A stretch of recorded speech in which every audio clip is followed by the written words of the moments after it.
ইরানের চেয়েও বিভৎস তাণ্ডব চালাতে ভারত তৈরি করে ফেলেছে এমন এক ব্রহ্মাস্ত্র, যাকে কাজে লাগিয়ে লিটারেলি পাকিস্তান কেন, চায়না, এমনকি প্রয়োজন পড়লে আমেরিকার মতন সুপার পাওয়ার দেশকেও নাকানি চুবানি খাওয়ানো সম্ভব।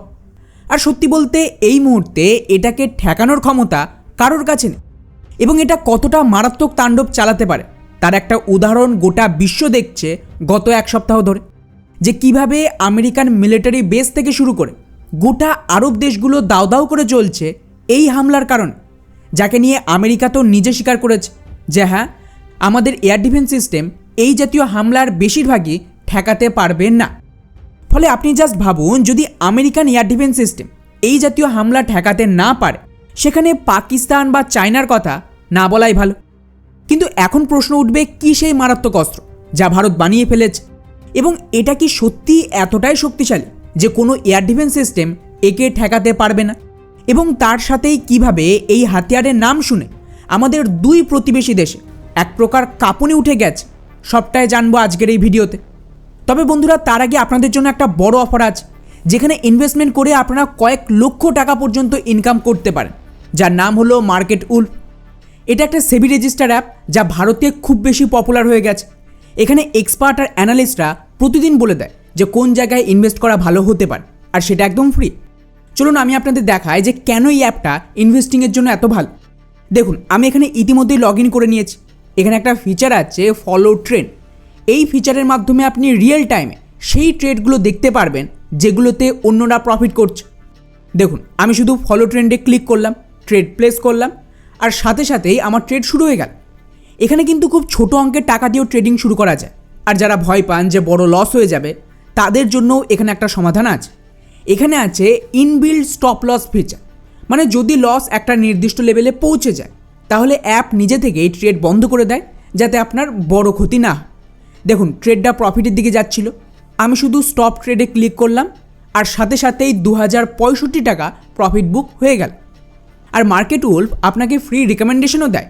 উদাহরণ হিসেবে দেখুন, এই অ্যাপের ইউজাররা ফেব্রুয়ারি মাসে 39,363 টাকা, এবং এটাতে তো সবচেয়ে বেশি, একদিনেই 15,000 টাকা প্রফিট করেছে। আর পুরো 2025 সালে 5,03,940 পর্যন্ত প্রফিট বুক করেছে। আর এই পুরো সুবিধাটা আপনি পেতে পারেন মাত্র 99 টাকার লাইফ টাইম ফ্রি দিয়ে। এখানে সকাল 9টা থেকে রাত 12টা পর্যন্ত ব্যবহার করতে পারবেন। এছাড়াও মার্কেট উলফ অ্যাপ ইতিমধ্যেই 2 মিলিয়নের বেশি বার ডাউনলোড হয়ে গেছে, এবং অনেক মানুষ এর মাধ্যমে তাদের ফাইন্যান্সিয়াল ফিউচারকে সিকিউর করেছে। তো ডাউনলোড করার লিঙ্কটা আমি ডেসক্রিপশনে দিয়ে দিলাম, আর কমেন্টে পিন করে রেখেছি, চাইলে আপনারা ইনভেস্টমেন্ট করতে পারেন। যাই হোক, ব্যাক টু দ্য টপিক। তো বন্ধুরা, আমি এখানে যে হাতিয়ারের কথা বলছি তার নাম হলো শেষনাগ 150, যা টু বি অনেস্ট যে কোনো ব্যালিস্টিক মিসাইলের থেকেও বেশি খতরনাক কাজ করবে। কেননা জাস্ট কল্পনা করুন যে ভারতকে পাকিস্তান নয়, বরং তার চেয়েও শক্তিশালী কোনো দেশ, যেমন আমেরিকার মতন কোনো দেশের বিরুদ্ধে অ্যাটাক করতে হবে। কিন্তু আমাদের জন্য মুশকিল হলো, আমাদের শত্রুপক্ষের কাছে মাল্টিলেয়ার এয়ার ডিফেন্স সিস্টেম রয়েছে, এবং এগুলো এতটাই অ্যাডভান্স যে আমাদের যুদ্ধবিমান এই এয়ার ডিফেন্সকে পেরিয়ে দেশটার ওপর অ্যাটাক করতে পারবে না। যদি চেষ্টা করে, উল্টে আমাদেরও মারাত্মক ক্ষতি হতে পারে। আর এক্স্যাক্টলি এমন অবস্থাতে কাজে আসবে এই শেষনাগ। এর বিশেষত্ব হলো, এটা এক ধরনের কামিকাজে সুইসাইড অ্যাটাক ড্রোন, যা কম করেও 1 থেকে 1,500 কিলোমিটারের বেশি দূরে গিয়েও হামলা করতে পারবে। মানে এগুলো কিন্তু ভারতীয় ব্রহ্মসের চেয়েও প্রায় দ্বিগুণ রেঞ্জ দেবে। এমনকি বহু দেশের ব্যালিস্টিক মিসাইলও এতটা রেঞ্জ দেয় না। এবারে ভারতের পরিকল্পনা হলো যে আমরা শত্রুপক্ষের ওপর ব্রহ্মস বা অগ্নি মিসাইলের মতন দামি অস্ত্র ব্যবহার করে নিজেদের মিসাইল নষ্ট করার বদলে এই ধরনের প্রায় কয়েক হাজার শেষনাগ ড্রোন লঞ্চ করে দেব। এতে কিন্তু একসাথে দুটো ফায়দা হবে।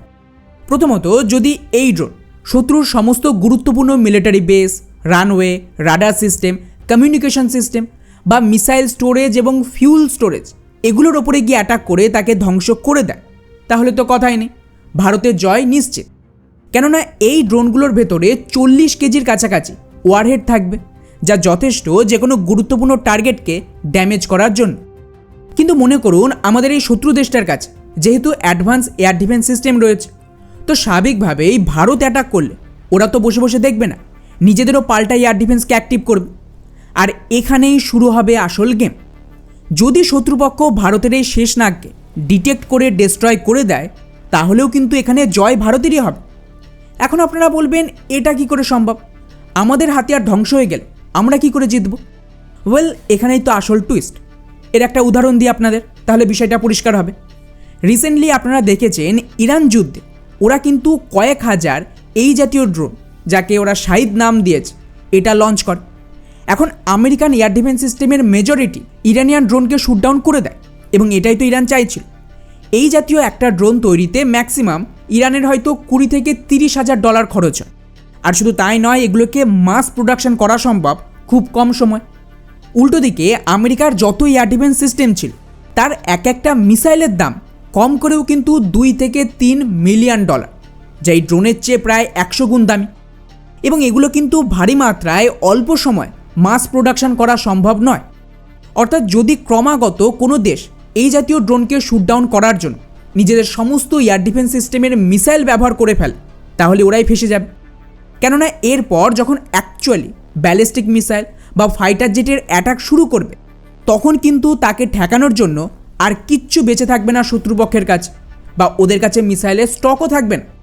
আর বন্ধুরা, এই জন্য ইসরায়েল বা আমেরিকা খুব গুরুত্বপূর্ণ টার্গেট না হলে নিজেদের এয়ার ডিফেন্সকে ব্যবহার করছিল না ইরানের ড্রোনের বিরুদ্ধে।